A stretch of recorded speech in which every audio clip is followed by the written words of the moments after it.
என்னுடைய கட்சி காங்கிரஸ் பேரியக்கம் ஏன் முதன்மை கட்சியாக வர முடியாது? வருவதற்காக என்னென்ன சாத்திய கூறுகள் இருக்கின்றன? நாம் தமிழர் கட்சி சொல்றாங்களே, இன்னும் 10 ஆண்டுகள்ல நாங்க முதன்மை கட்சின்றாங்க. நேத்துக்கு காத்தால ஆரம்பிச்ச வெற்றி கழகம் சொல்லுது நாங்க ஆளப்புறம் முதன்மை கட்சி. பாட்டாளி மக்கள் கட்சி 5 வருஷத்துக்கு ஒரு முறை ஒரு முழக்கம், அடுத்த முதல்வர் நாங்கன்னு.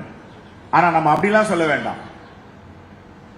நமக்கு சித்தாந்தம் இருக்கு, வரலாறு இருக்கு. இந்த தேச விடுதலைக்காக எங்களுடைய முன்னோர்கள் தன்னுடைய உயிர் தியாகத்தை செய்திருக்கிறார்கள், ரத்தம் சிந்திருக்கிறார்கள், வேர்வை சிந்திருக்கிறார்கள். எங்களுடைய கொள்கை கோட்பாடு அரசியலமைப்பு சட்டம் தான் இந்த தேசத்தை ஆளுகிறது. குரானோ பைபிளோ பகவத்கீதையோ ஆளவில்லை. நாங்க தாண்டா சொல்லுவோம் அந்த தேசத்தை பாதுகாப்பவர்கள். அந்த நம்பிக்கை என்றைக்கு நமக்குள்ள ஒவ்வொருத்தருக்கு வருதோ அன்னைக்கு காங்கிரஸ் பேரியக்கம் தமிழ்நாட்டில் இல்ல எல்லா மாநிலத்திலும் முதன்மை கட்சியாக. இப்ப நாம் தமிழர் கட்சி என்ன கொள்கை கோட்பாடோட மக்கள் கிட்ட போறாங்க?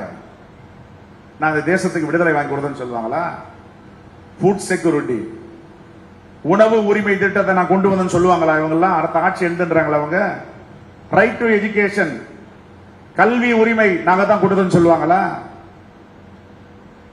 RTI, right to information act, தகவல் அறியும் உரிமை சட்டம் நாங்க தான் கொடுத்தோம்னு சொல்லுவாங்களா?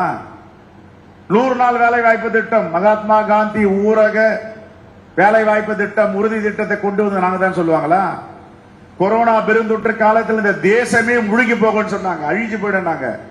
ஆனால் ஏழை எளிய மக்களை காப்பாற்றியது இந்த மகாத்மா காந்தி ஊரக உறுதி வேலை வாய்ப்பு திட்டம், 100 நாள் வேலை வாய்ப்பு திட்டம் உலகம் முழுவதும் பேசப்பட்டது. மோடியே ஒத்துக்கொண்டார். இதெல்லாம் கொண்டு வந்தது நாங்க தான் சொல்ல முடியுமா? எல்லா திட்டங்களும் சட்டங்களும் இன்னைக்கு வானளவு உழுது நிற்கின்ற எல்ஐசி பில்டிங் ஆகட்டும், ஐஐடி ஆகட்டும், ஐஐஎம் ஆகட்டும், கல்வி நிறுவனங்கள், இன்றைக்கு பொது நிறுவனங்கள், Avadi HUF factory, clothing factory, Kalpakkam அணுமின் நிலையம், திருச்சியில பெல் அணைக்கட்டுகள் எல்லாம் யாரு கொண்டு வந்தது? நம்முடைய பாட்டன் பெருந்தலைவர் காமராஜர் கொண்டு வந்தது. அப்போ அடுத்த ஆட்சி எடுது 5 வருஷத்துக்கு ஒரு முறை தன்னுடைய டயலாக மாத்திட்டே இருக்காங்களே, இவங்க என்ன சொல்ல போறாங்க?